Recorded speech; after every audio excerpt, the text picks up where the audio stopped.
Started an hour ago, but her fiance is missing and he's in the car that they rented from you guys. So I am wondering, is there any way that you can use GPS or something? I feel in my heart that he has had enough with this family. Is my daughter crying? Yeah. Let her cry, because she was acting bad all week, and this is what happens. She didn't just ruin her wedding day, she ruined her entire marriage on camera before the ink on the certificate was even dry. That one sentence pretty much sums up what you're about to see. A bride so deep in her own ego, so committed to being the main character, that her behavior doesn't just make for an embarrassing wedding video, it becomes Exhibit A in the downfall of her relationship. You've seen Bridezillas, you've seen Karens, but when those two archetypes merge in a wedding setting, that's when things go from cringe to catastrophic. Today, we're walking through how one Bridezilla Karen managed to blow up her own marriage in real time, with guests, cameras, and even strangers online watching the train wreck unfold. And if you think this is just some exaggerated story, keep in mind, almost every beat in this narrative has actually happened at real weddings. Brides brawling with guests, moms crashing ceremonies, brides literally shredding dresses with scissors, drunk grooms exposed mid-reception. This isn't what if. This is, oh yeah, I've seen that clip. So let's rewind to where it all started, control. Our Karen didn't begin as a monster, at least not in a way people noticed. She started the way a lot of Bridezillas do, stressed, excited, a little intense, but instead of catching herself, she fed the worst parts of her personality, one decision at a time. It starts with the venue. There's a farm wedding booked for a sweet couple who've had their date locked in for months. Karen hears about it and suddenly decides that exact date is the only date that will work for her vow renewal. Why? Because she wants the symbolism. She wants the story. She wants a detail she can brag about. So she does what any classic wedding Karen would do. She doesn't look for alternatives. She goes after people. She pushes the other couple. Messages, calls, guilt trips. If you were really kind, if you understood what this means to us, we were together first. She harasses them until they finally give in and move their wedding somewhere else. Victory, right? She got her date. But in reality, that's loss number one.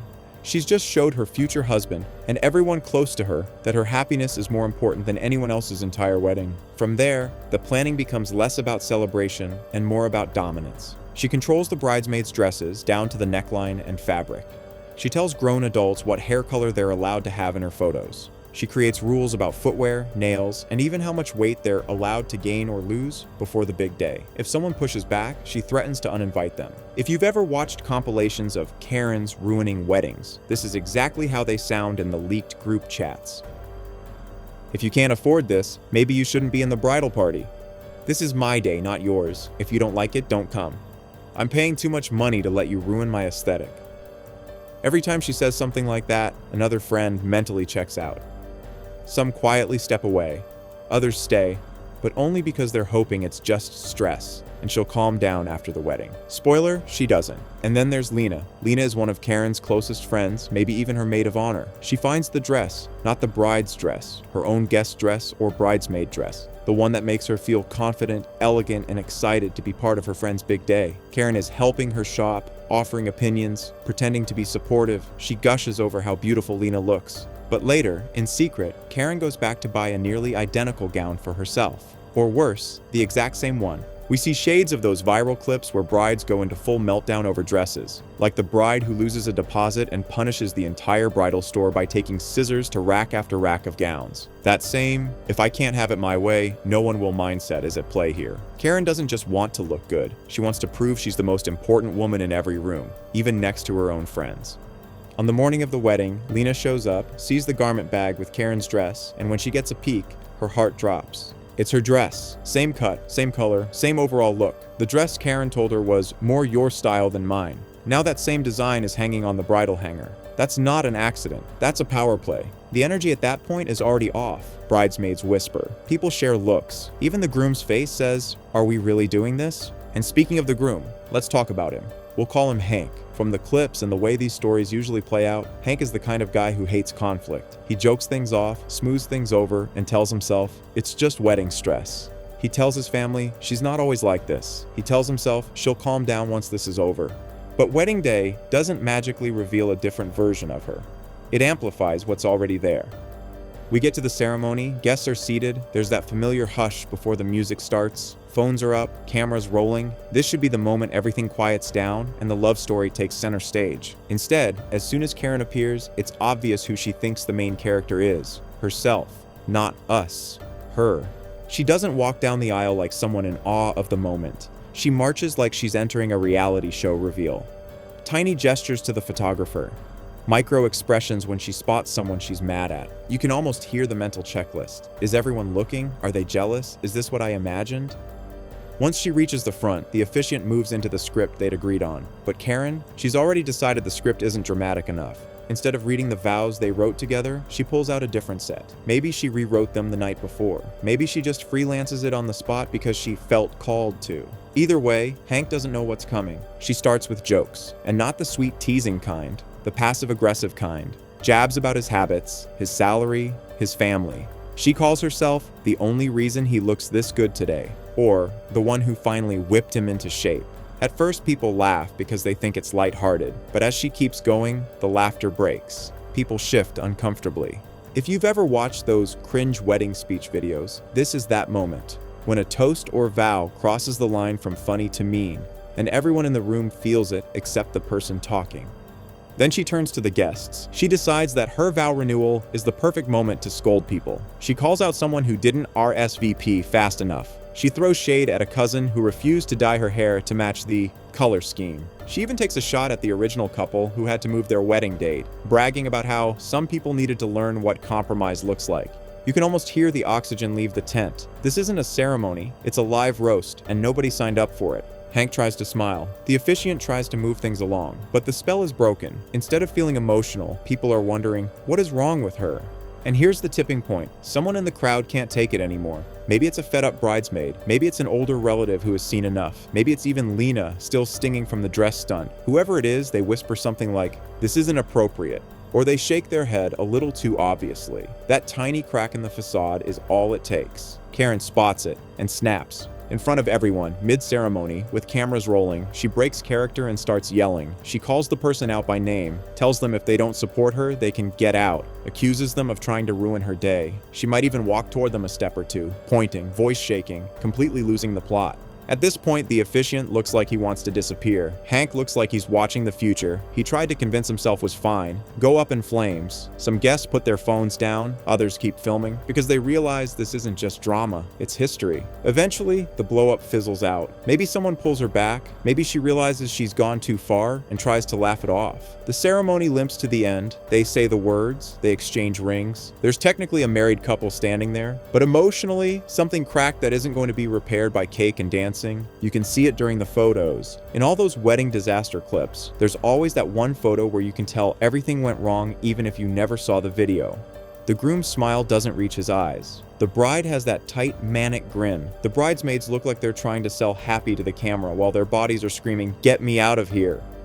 Our Karen poses like nothing happened. She lifts her bouquet, she directs people, she barks at the photographer when they don't catch her good side. She might even force people who clearly argued with her to stand closer for the shot, because optics matter more than reality. Then comes the reception. And if the ceremony is where the relationship fractures, the reception is where the reputation dies. If you've seen those compilations titled, "When a Karen Ruins the Wedding," you know the pattern.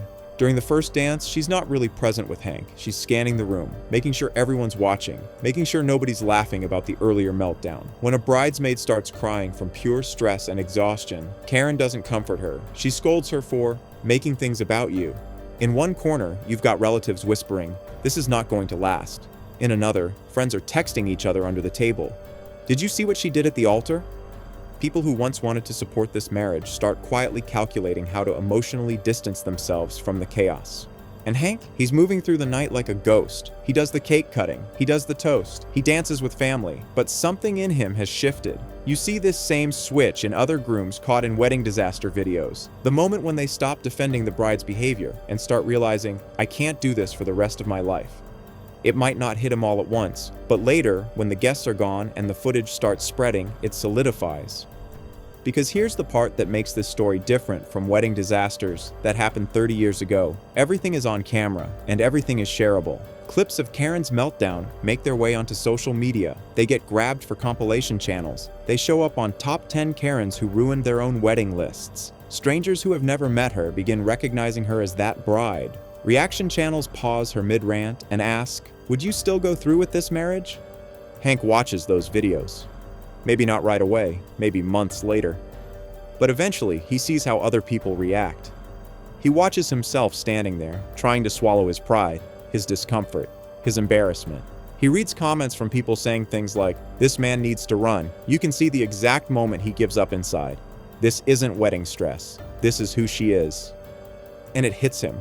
This isn't a bad day. It's a preview. The entitlement, the obsession with control, the willingness to humiliate people she claims to love, the complete inability to read the room, none of that magically disappears when the DJ leaves. So sometime after the wedding, maybe months, maybe a year, there's a new story quietly unfolding off camera. Hank files for divorce, or he separates, or he lays down a boundary for the first time and refuses to back down. And the same woman who screamed at guests for ruining her day now has to face something she can't boss around, a legal process and a reputation she can't control. Suddenly, the girl who bullied another couple out of their venue date is the one moving back in with family. The one who treated vendors like servants is the one sitting across from lawyers, being told actions have consequences. The one who thought the entire world would bend to her wedding vision is the one watching those wedding clips from the outside, realizing she turned what should have been a love story into a cautionary tale. And the worst part? She did it to herself. No cheating scandal, no freak accident, no surprise villain. Just her own words, her own actions, and her own refusal to treat people with basic human decency. That's why Bridezilla Karen Ruins Her Own Marriage on Camera hits differently. It's not just about one bad night, it's about how a single event exposed everything that was fundamentally broken underneath the decorations. If there's any lesson buried underneath the chaos and the clips, it's this. A wedding is not a personality makeover, it's a magnifying glass. If you're a controlling, selfish, disrespectful person before the big day, the pressure and attention won't fix that. They'll amplify it. And when everything is being filmed, your "it's my day" meltdown might end up being the moment the person you're marrying finally sees you clearly. So if you're planning a wedding, or you know someone who is, and you see this kind of behavior starting to creep in, don't laugh it off as just stress. Pay attention. Sometimes the way someone treats people around their wedding is the real preview of your future with them.